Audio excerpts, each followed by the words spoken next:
Okay. If you ask pretty much anyone in America what their favorite holiday is, without a doubt most people will say Christmas. Christmas is by far my favorite holiday, and I'm ready to celebrate it like any time of the year. But my family refuses to put up the Christmas tree until after Thanksgiving. And the real festivities don't even really start until Christmas Eve. But in Sweden, their whole Christmas celebration starts December 13th on St. Lucia's Day, or the Festival of Light. St. Lucia's Day is pretty much native to Sweden. It was a big deal there. And it's a lot like Ireland's St. Patrick's Day, where they celebrate their saint. Lucy means light, so that's where they get the Festival of Lights from. And she was a young girl who was martyred in 304 AD for her belief in Christianity. And, yeah. The legend has it that she was ministering to Christians in the catacombs, and she would come to them wearing a wreath of candles on her head and carrying all the supplies to them in order to feed them and take care of them. And that was why she was martyred. But this holiday is celebrated on December 13th because that used to be on the old calendar, winter solstice, which was the longest night of the year.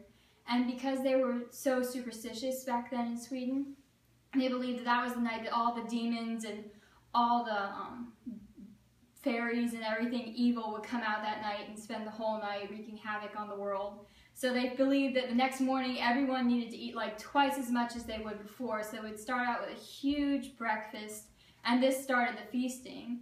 And then later in the 1700s, it got mixed in with this celebration of Lucy and the Festival of Light. So because it's the longest night of the year, they believe they need light and more food, which brings this big Christmas celebration all over Sweden. And I first heard of this celebration of light when I was in around 2nd grade, and I was super duper into American Girl dolls, and my favorite was Kirsten, who was a Swedish immigrant to the United States. And I was reading her Christmas book, and she wore this wreath of light on her head and came into her family with all these different food items, and I was like, what is this celebration? We don't have this in America. And they were celebrating St. Lucia's Day, so that's what made me think of this. And now, since the 1700s, this whole holiday is celebrated throughout Sweden and all the Scandinavian countries. And the day starts at the early morning hours when the oldest daughter of the house will get up, and she will put on a white dress with a red sash and a wreath of evergreen leaves on her head with candles, I think 8 of them stuck into it. And she'll come into her family with coffee and little buns called lussekatter, and she will feed her family while singing. And the evergreen wreath is to symbolize the new hope and new light that comes after the winter solstice. And because this is such a big deal to them in Sweden, they actually will have competitions to be St. Lucia. So within your school, you'll get a nomination, and then these school nominations will go regional until nationally they'll pick one girl to be St. Lucia to travel around to different hospitals and nursing homes and sing to people and bring them food and celebrate Christmas in this way. And it's a real privilege to be St. Lucia. So everyone from the age of like 6 through 18, all the girls will dress up like her, and little boys will dress up like Star Boys, and there will be big parades down the streets, and they just celebrate as much as they possibly can.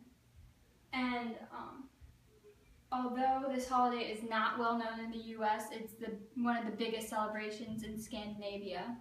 And because of this, I think it's a really special tradition that they have.